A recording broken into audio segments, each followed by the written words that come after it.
श्री शिवाय नमस्तुभ्यम। प्रिय श्रोतागणों, भोलेनाथ की कृपा सभी श्रोताओं पर बनी रहे। आज हम श्रवण करेंगे श्रावण मास महात्म्य का चौथे दिन का अध्याय। कथा प्रारंभ करने से पहले भावपूर्वक ध्यान करते हैं उन महाकाल शिव का जो संपूर्ण ब्रह्मांड के अधिपति हैं, माता पार्वती का जो उनकी अर्धांगिनी होकर शक्ति का स्वरूप है।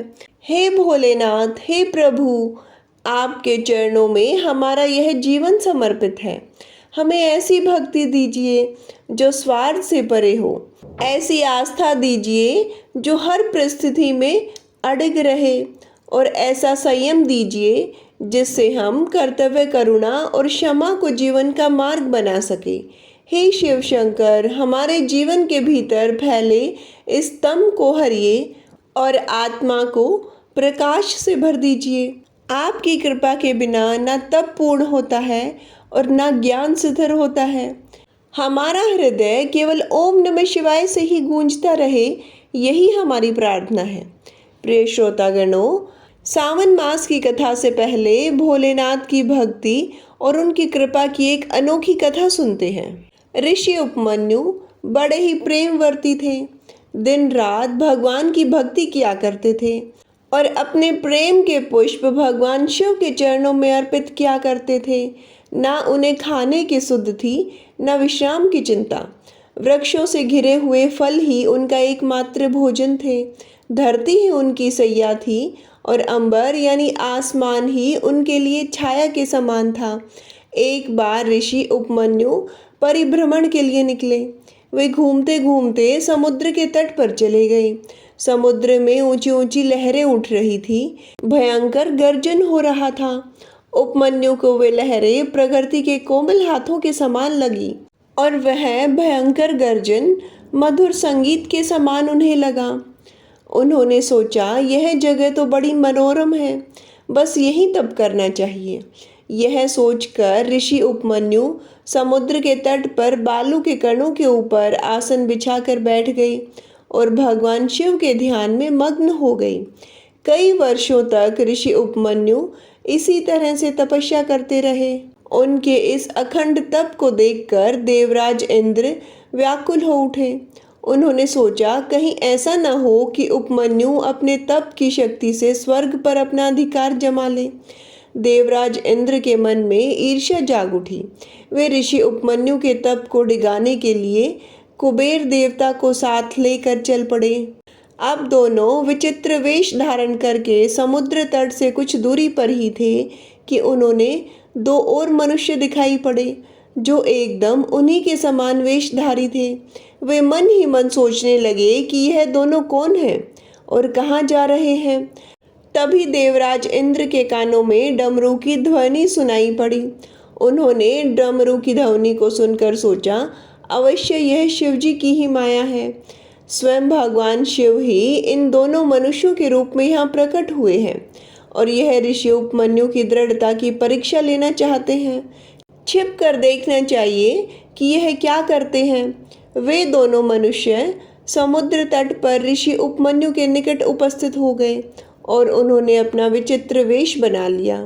एक के मस्तक पर तो मोर पंख का मुकुट था और दूसरे का मुख आधा मनुष्य और आधा सिंह के समान था।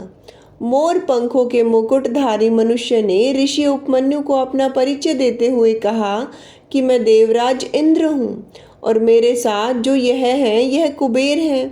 मैं आपकी तपस्या से प्रसन्न होकर आपको स्वर्ग का वैभव देने के लिए आया हूँ।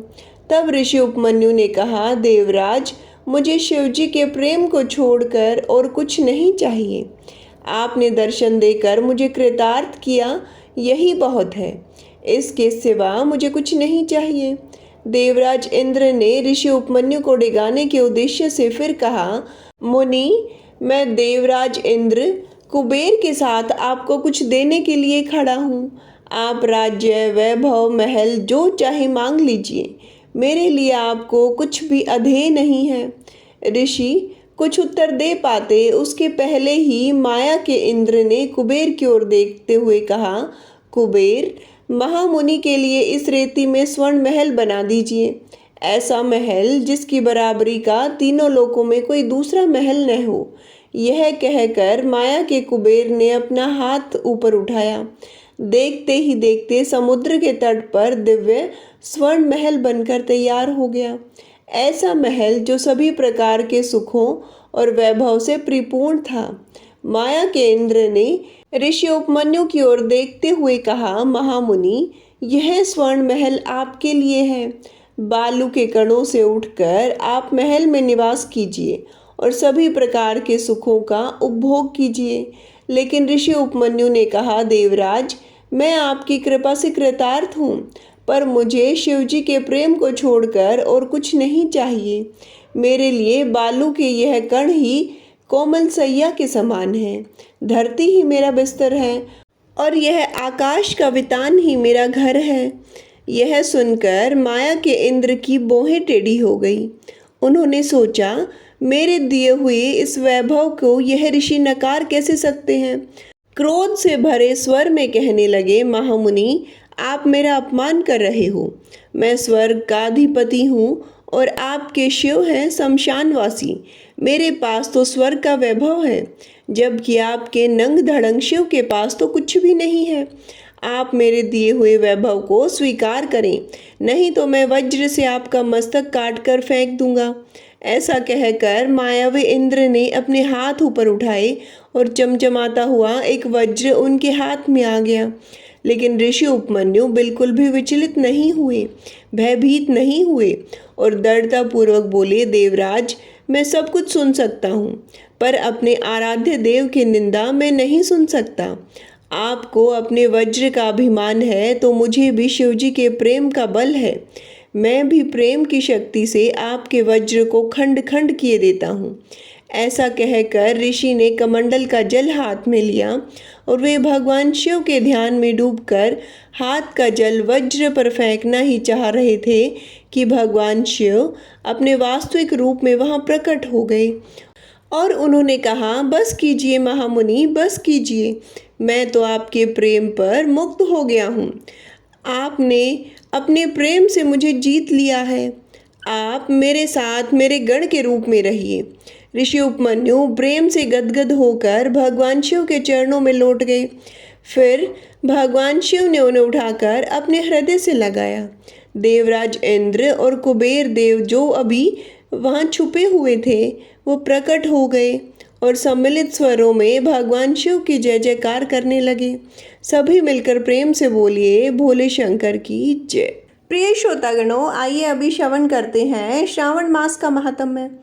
महादेव जी कहते हैं, देवी, जितने भी ग्रह दोष और भूत दोष हैं तथा जो भी डाकनिया, प्रेत, वेताल, राक्षस, ग्रह, पूतनाए, पिशाच, यातुधान, मातृकाएं, नवजात शिशुओं का अपहरण करने वाली राक्षसियाँ, बाल ग्रह, वृद्ध ग्रह, ज्वर रूपी ग्रह, अतिसार, भगंदर, पथरी रोग, अन्य सहस्त्रों रोग, दुर्नामिका अर्थात बवासीर, कोढ़ तथा अन्य रोग व्याधियां हैं, वे सभी सोमनाथ के समीप जाकर उनका दर्शन करने से ही उसी प्रकार नष्ट हो जाती हैं जैसे जलती आग में डाला हुआ ईंधन तत्काल जलकर भस्म हो जाता है।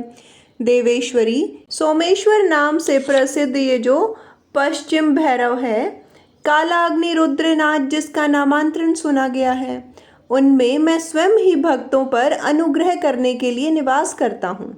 उस सोमेश्वर लिंग में स्थित होकर मैं मनुष्यों के सब पापों को भक्षण कर लेता हूँ।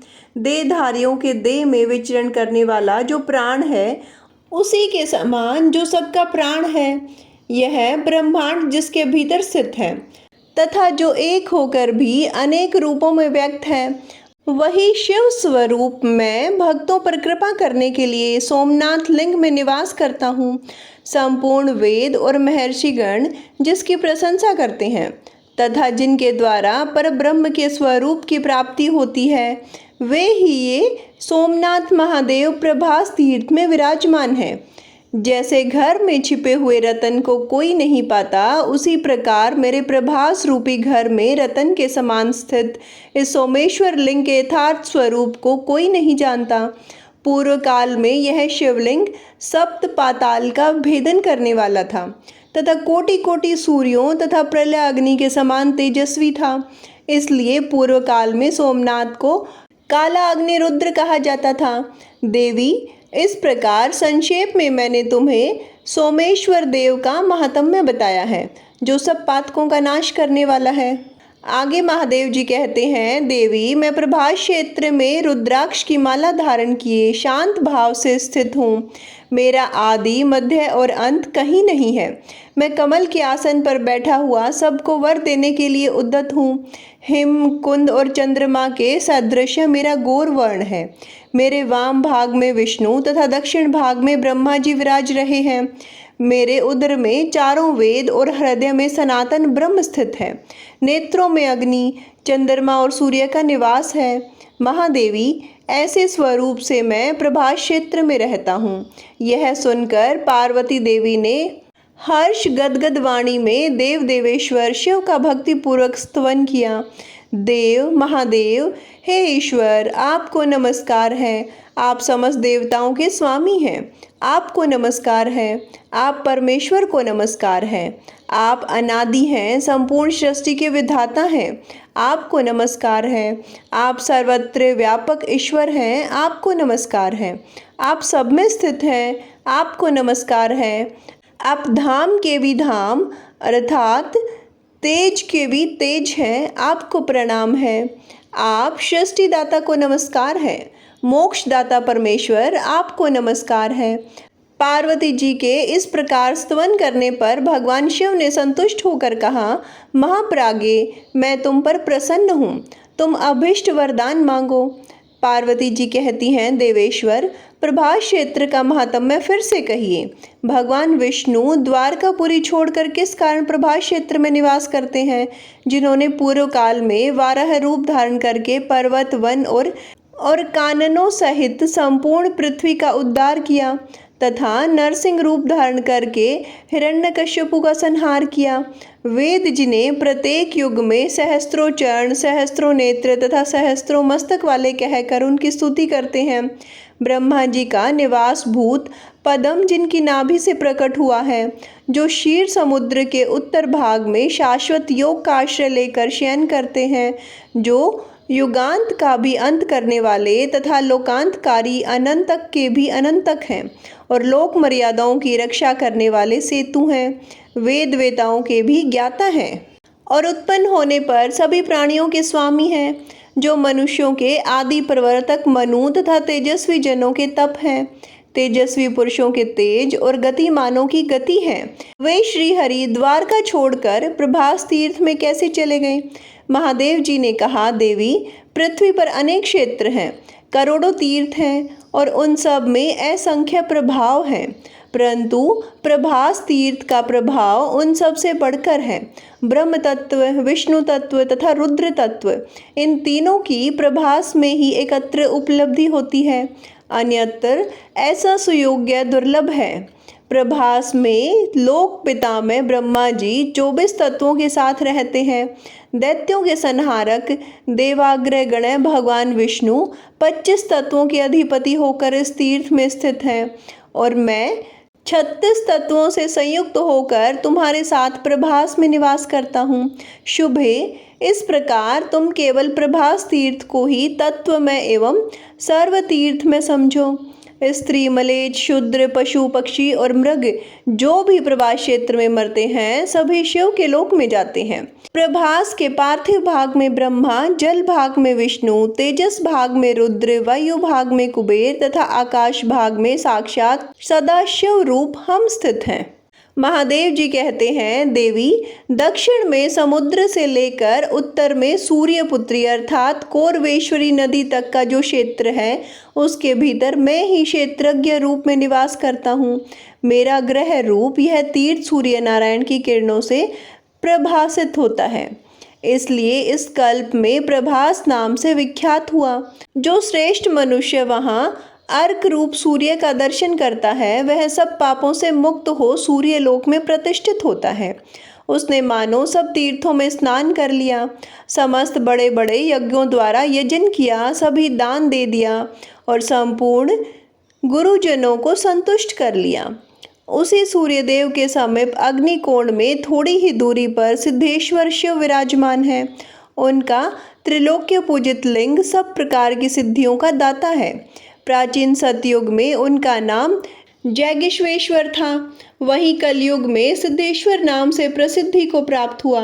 देवी, उनका दर्शन करके मनुष्य सब सिद्धियों को प्राप्त कर लेता है। सूर्य के दक्षिण एवं नैऋत्य कोण में थोड़ी ही दूरी पर एक पाताल विवर है। वहीं पर पूर्व काल में मंदे तथा शालकंटक नामक राक्षस सूर्य नारायण के तेज से दग्ध हो पाताल में भाग गए। वहां पर योगिनियां तथा ब्रह्मी आदि मातृकाएं रक्षा करती हैं। पूर्व काल में महोदय नाम से प्रसिद्ध एक शिवलिंग स्वतः प्रकट हुआ। महात्मा जैगिष्यव उसका पूजन करने लगे। वे अपने सब अंगों में भस्म लगाते और भस्म पर ही सोते थे। उन्होंने जप तप वृक्ष के समान नाद तथा नृत्य और गीतों के द्वारा महोदय शिव को संतुष्ट कर लिया। तब वे प्रसन्न होकर जैगिश्व मुनि के समीप आए और बोले, महात्मे, तुम दिव्य दृष्टि से मेरी ओर देखो, तुम्हारे मन में जो इच्छा है उसे कहो। जैगिश्व ने त्रिनेत्रधारी शिव को अपने सामने उपस्थित देखकर उनके चरणों में मस्तक रखकर प्रणाम किया और इस प्रकार कहा, देव देवेश्वर, मुझे संसार बंधन का नाश करने वाला ज्ञान प्रदान कीजिए। आप में, देवी पार्वती में, सकंद जी में तथा गणेश जी में सदा मेरी भक्ति बनी रहे तथा मुझ में निरहंकारता, क्षमा, शम और दम आदि की वृद्धि हो। तब महादेव जी ने कहा, तुम अजर अमर तथा शोकों से रहित महायोगी, अत्यंत शक्तिशाली तथा योग के ऐश्वर्य से युक्त हो जाओगे। योगाचार्य के रूप में तुम्हारी प्रसिद्धि होगी। जो तुम्हारे द्वारा पूजित इस शिवलिंग का पूजन करेगा वह सब पापों से मुक्त हो दिव्य योग को प्राप्त होगा। जो द्विज योग के लिए जैगिश्व गुहा का आश्रय लेगा वह 7 रात में योग युक्त हो संसार से तर जाएगा। 1 मास के बाद उसे पूर्व जन्म का ज्ञान हो जाएगा। 1 रात में उसे शुद्ध गति प्राप्त होगी। दूसरी रात में वह पितरों को तार देगा और तीसरी रात में वह समस्त पितरों को तारने की शक्ति प्राप्त कर लेगा। इस प्रकार वरदान दे भगवान शिव वहीं अंतर ध्यान हो गए। देवी, इस युग में द्वापर आने पर जब कलयुग का प्रवेश हुआ, उस समय बालखिलय नाम वाले महर्षि ने प्रभास क्षेत्र में सूर्य स्थल के समीप आकर जैगीश्वर गुहा में निवास करने वाले देवेश्वर शिव की आराधना की। वे 88,000 उद्धर्वरेता ऋषि 10,000 वर्षों तक तपस्या करके प्रमोदमयी सिद्धि को प्राप्त हुए। तब से वह जैगिश्वेश्वर लिंग सिद्धेश्वर नाम से प्रसिद्ध हुआ। जब सोमवार के साथ कृष्ण पक्ष की शिव चतुर्दशी आती है, उस समय सिद्धेश्वर देव का दर्शन अत्यंत दुर्लभ है। देवेश्वरी सिद्धेश्वर लिंग के आगे 3 धनुष की दूरी पर सूर्य सारथी अरुण के द्वारा स्थापित एक सिद्ध लिंग है, जो कलयुग के समस्त पापों का नाश करने वाला है। चैत्र मास की शुक्ल पक्ष की त्रयोदशी को जो भक्ति भाव से विधि पूर्वक उस लिंग का पूजन करता है, उसे पुंडरीक यज्ञ का फल प्राप्त होता है। जय भोलेनाथ। प्रिय श्रोतागणों, आज का अध्याय यहीं समाप्त होता है। आगे की कथा सुनने के लिए हमारे अगला अध्याय अवश्य सुनिएगा।